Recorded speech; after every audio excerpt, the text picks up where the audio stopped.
Hello friends, आज आपको बताएंगे कि 10वीं बोर्ड एग्ज़ाम में आपको किस प्रकार से लिखना है और कैसे लिखना है ताकि आपके नंबर पूरे में से पूरे आए।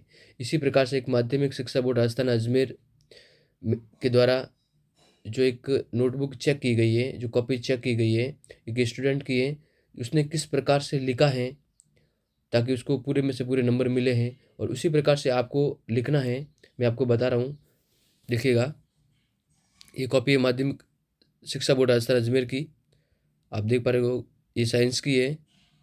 तो आपको इसमें देखो इसने कैसे लिखा है। पहला क्वेश्चन था, लार ग्रंथि द्वारा स्त्रावित एंजाइम का नाम। तो आंसर क्या होगा? एमिलेज या टाइलिन। दूसरा क्वेश्चन है, सर्वदाता रक्त समूह का नाम ओ रक्त समूह है। ठीक है ना? तो कौन सा है? सर्वदाता, तो ओ रक्त समूह है। इसमें भी ये एक एक नंबर के क्वेश्चन है, ऑब्जेक्टिव क्वेश्चन है। तीसरा क्वेश्चन है, एल्काइन श्रेणी का सामान्य सूत्र है। एल्काइन, जो एल्काइंस होता है उसका सामान्य सूत्र क्या होता है? देखो, CnH2n-2, जिसमें देखो n क्या है? कार्बन परमाणु की संख्या है। उसी प्रकार से आगे देखिएगा, 1 किलोवाट घंटा में जूल मात्रकों की संख्या कितनी है? 3.6 × 10⁻⁶ जूल। नेक्स्ट क्वेश्चन है, मनाली अभ्यारण्य राज्य में स्थित है। तो ये जो फिल इन द ब्लैंक्स होती है ना, उसमें है उत्तराखंड। खरीफ की एक फसल का नाम है चावल। उसके बाद देखिएगा, विश्व में जैव विविधता के कुल तप्त स्थल है 34।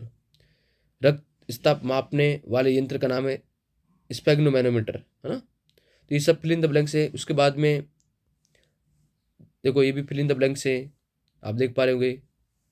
इस प्रकार से देखो किस प्रकार से अच्छे से पूरे लिखा है।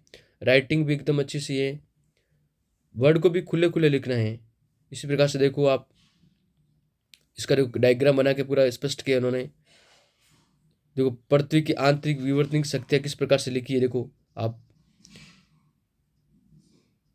देखो, बोर्ड कॉपी कैसे करता है, मोहनमैन पॉइंट पॉइंट को देखता है ना? देखो, ज्वालामुखी के बारे में किस प्रकार से अच्छा लिखा है। भूकंप के बारे में देखो, भूकंप देखो, वापस ब्लैक पेन से इन्होंने हेडिंग डाली है और कितना स्पष्ट तरीके से खुले अक्षरों में लिखा है।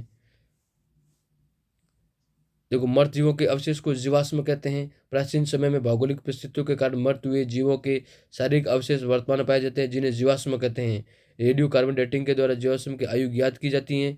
मानव शरीर में पाए जाने वाले दो प्रमुख अवशेष आवश्यक अंग है, अपेंडिक्स, कर्म कर्मी रूपी प्रशेषिका और अक्लदाढ़। आप देख पा रहे हो कितने स्पष्ट तरीके से उन्होंने लिखा है, ये देख पा रहे होंगे आप। जो पॉइंट टू पॉइंट चलना है, जो भी क्वेश्चन जो अति लघुत्म है, सॉरी लघुतात्मक है और निम्नतात्मक है, उसमें से देखो पॉइंट बनाना है, इस प्रकार से पॉइंट बनाए हैं। आप देख पा रहे होंगे किस प्रकार से उन्होंने पॉइंट बनाए हैं। इसी प्रकार से आपको भी पॉइंट बना के लिखना है।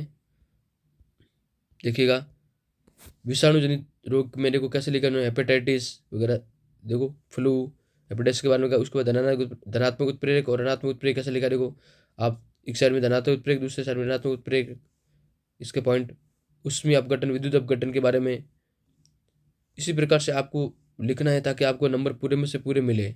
आप देख पा रहे होंगे, जैसे ये इसमें देखो डायग्राम 2 मेथिल 1 प्रोपीन का अपशिष्ट भूमि भराव। देखो, रेशम कीट के लार्वा का नाम कैटरपिलर। कैटरपिलर को देखो अंडरलाइन किया इन्होंने दर्शाने के लिए। आप बीच बीच में भी अंडरलाइन कर सकते हो जो आपको हाईलाइट लगे। व्युत्क्रम संकरण, देखो विरंजिक सूर्ण का सूत्र कैसे लिखा है। उसके बाद में देखो पेन, सॉरी ब्लैक पेन से लिखा है कैल्शियम ऑक्सीक्लोराइड। उसके बाद में जो उसकी रिएक्शन लिखी है तो भी पूरी लिखी है आप, रिएक्शन कंप्लीटली। उसके बाद रिएक्शन कैसे हुई, क्या हुई, उसके बारे में पूरा लिखा। देखो, इस प्रकार से आप लिख पाओगे ना। ये डायग्राम, पूरा डायग्राम से दर्शाना है कि कैसे ये ओम के नियम पूरा कैसे लिखा। देखो, विद्युत धारा, फिर उसके बाद में जो क्वेश्चन में दिया गया था, उसके बाद फॉर्मूला फॉर्मूला उसके बाद मात्रक लिखना जरूरी है। मात्रक का भी नंबर मिलता है। देखो, बोर्ड ने पेन से हाईलाइट किया है, मात्रक चेक किया उन्होंने। आप देख पा रहे होंगे, देखो किस प्रकार से इन्होंने अच्छे से लिखा है। लास्ट में देखो जूल लिखा है, 86.4 जूल लिखा है। इस प्रकार से आप भी लिखोगे तो आपको पूरे में से पूरे नंबर मिलेंगे। आप देख पाएगा, देखो युग्मक जनक अलग लिखा है, निष्कर्षण वापस उसमें अलग लिखा है। देखो पूरा डायग्राम, डायग्राम को वापस पेंसिल से डायग्राम बनाओ, उसमें अपना इसको जैसे अंडाणु कहाँ है, अंडवाहिनी कहाँ है, अंडाशय कहाँ है, उसको भी आप दर्शाओ। देखो संयोजकता के बारे में, कैल्शियम की संयोजकता इतनी, इसकी इतनी, इसकी इतनी, सबकी अलग अलग दर्शाई गई इसमें। उसके बाद में देखो ये प्रिज्म बताया है पूरा, पहले इसका उसके बारे में लिखा है, उसके बाद में उसका डायग्राम बनाया है। उसके बाद में देखो सघन माध्यम से विरल माध्यम, क्रांति कोण, ये देखो पूरा प्रतिबिंब आभासी सीधा लेंस से किस प्रकार से उन्होंने देखो बनाया पूरा अच्छे से क्लियर। और लास्ट में लिखा उन्होंने समाप्त। तो बहुत अच्छा लिखा है, इन्हों को नंबर पूरे में से पूरे मिले हैं। तो आप भी इस तरह से लिखो ताकि आपको नंबर पूरे में से पूरे मिलेंगे। ये बोर्ड के द्वारा चेक की गई कॉपी है, एक स्टूडेंट की कॉपी है जिसमें इन्होंने किस प्रकार से लिखा है। आपको बताना चाहूँगा कि आप भी इस प्रकार से लिखें ताकि आपको मार्क्स पूरे में से पूरे मिले।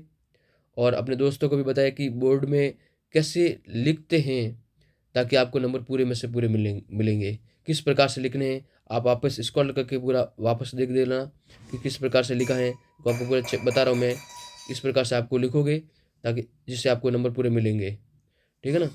तो इस आई होप आपको इससे आगे का इन्फॉर्मेशन आपको दूंगा, जिसमें कि जो 2023-24 में जो एग्ज़ाम होंगे बोर्ड के, उसमें कौन से पार्ट से कितने क्वेश्चंस ऑब्जेक्टिव आएंगे, कितने लघुतरात्मक आएंगे, कितने अति लघुतरात्मक आएंगे, इस प्रकार से आपको पूरा डिटेल बताऊंगा और उस हिसाब से आपको पढ़ना है। Thank you. जय श्री राम, जय भारत।